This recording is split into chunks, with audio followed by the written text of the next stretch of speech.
Happy almost Christmas. Wait, it's not the holidays yet. Happy almost Thanksgiving. Well, whichever holiday you want to celebrate. Today we're going to be talking about Teaching When the World is on Fire by Lisa Delpit, particularly in the section of Gender and Sex Ed Matters. This was a really interesting read for me, one in particular because just this past week I was talking about the students in the government class about whether certain topics should be taught in the educational field, and particularly for students who are of younger age. And so when I asked this question to students from all the periods, I've noticed that there was a split between some saying yes and some saying no. Those who were saying no were saying that students who are at that young age are still uncertain, still don't know many about the things going around in the world, and they feel like that's not the appropriate age for them to learn. And those who were for it, in about talking about whether gender and sex should be taught for elementary school students, they were saying that we should leave it up to the students and the parents, and they should be decided whether they want to learn it or not. But then this causes division about, well, what if some do and what if some don't? And so it creates this dichotomy of how do we teach them some things, but also, be mindful and respectful of the rights of the parents. So we are having this discussion about it.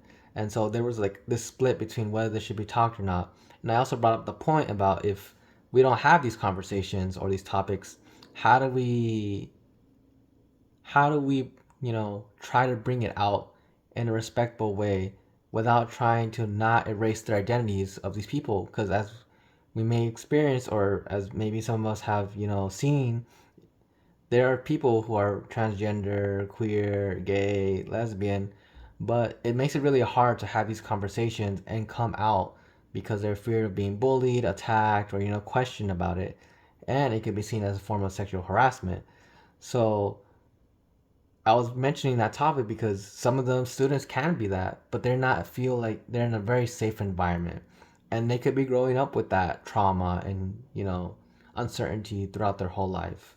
So, tying it back to this book, it really made me interested on how some of the authors and some who are in the educational field and the authors try to deal with it. Particularly going to the first one where they were mentioning about uh, how there was these two students who were trying to promote an awareness of sexual harassment going on in the school. And so that text in particular by Camilla challenged my thinking about how students have that power to transform and change the thinking of both students and parents. And what really inspired me is that students can really cause a change if they're united for a cause that they're really strong about. And so when this chapter was talking about how the students were coming together to, inform the teachers and students about sexual harassment, the negative effects, and how there's not much being done in the school, I could really feel for them when they mentioned how the topic was really pushed off when they had workshops set up and they were really passionate about it. Something they really were driving for people to be aware of and know about. And so I could understand the frustration and, sadness when they said, oh, we can't have it because students need to focus on grades and the tests are coming up. But it makes it seem like administrators and staff do not really have that interest or care, even though they promote this, equity and safety as their number one thing. But they don't really try to allow these students these spaces or opportunities to, be aware of these dangers of sexual harassment. And so I felt for those students who must have felt really saddened.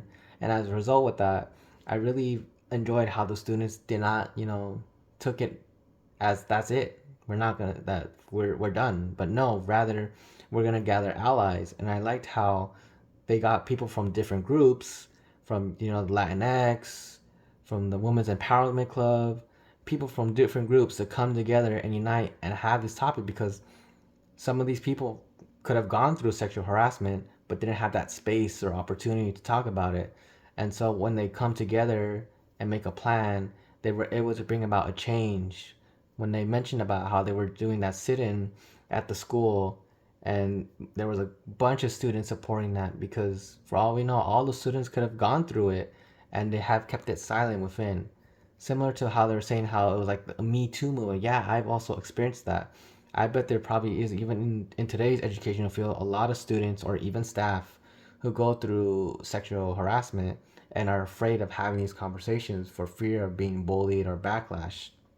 And so this text really challenged my thinking in that if you give students something to actually bring change and make them see that they could bring about those changes, I feel like it could be something empowering that uh, they could see themselves as agents of change and how they could actually, when united, bring about that change. That the system is the way because no one actually challenges it. But when they band together and question it and challenge it, then that's when they could actually bring about a change that will be, beneficial and bring awareness to these issues. When they see that other people are not bringing that awareness or issues, they're able to bring it themselves. Moving on to the next topic, from the next article by Weiss, uh, where it says "Believe Me." One of the things that, upon that reading, I'm more interested in how that topic was, or in that article, they were mentioning how they included students in creating a unit plan. I never really thought about that. It made me learn something like you could include students in building your own curriculum to help them learn. Mostly as us, we've been trained, oh, we probably think what's best for them. But in that topic, I came to learn like, no, you could also include students to help build that lesson plan and units so they could take agency in their own learning. What I really liked about that was how, when they were talking about the gender and how that student felt like I was a girl, I have to keep reminding people. Eventually, yes, at one point, it could be, a lack of understanding, which understandable. But at another spectrum, you could say, oh, they're just bullying me, they're teasing me, and I don't really like it. And so that's why we have to create that awareness, tying it back to what I was saying earlier, how at a young age students are grappling with these type of discussions and it could cause them trauma later on if they don't have that support or resources to be able to help them. And so what I really enjoyed about this and what I was able to understand and learn more about is that including that, providing that inclusivity in what the students are learning, will be able to see how much engaged they are, how much they could teach others. When they even brought that other student from a previous year that teacher had, they were able to connect it and help bridge an understanding to the other students. Students were able to understand how it could affect them and how it had affected others. That's why we see some of the students in that text where they were mentioning, oh, I'm sorry, I didn't know. Now that they know, hopefully they could change. And this is just a start. If they could just start with one class, it could be applied to all the other classes. And it didn't seem like there could be any challenges with it.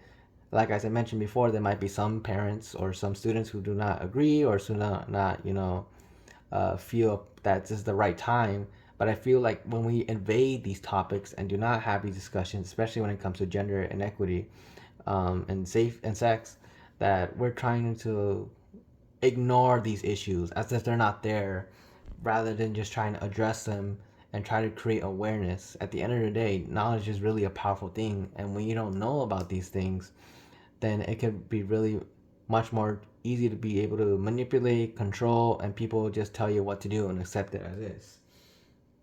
And so I see that I also agree and liked how they use the word gender acceptance instead of gender problem because it's not really a problem, but rather they just want to be accepted for who they are.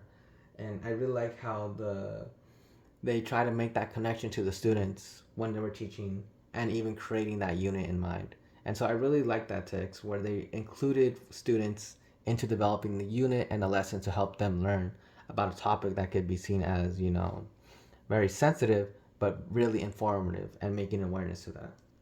In regards to the last article, how do specific policies of which you are aware of affect the most disadvantaged and marginalized members of the community? This is an example of when you don't have these type of topics and conversations, it could eventually lead to students, being disassociated, causing trauma, having, depression.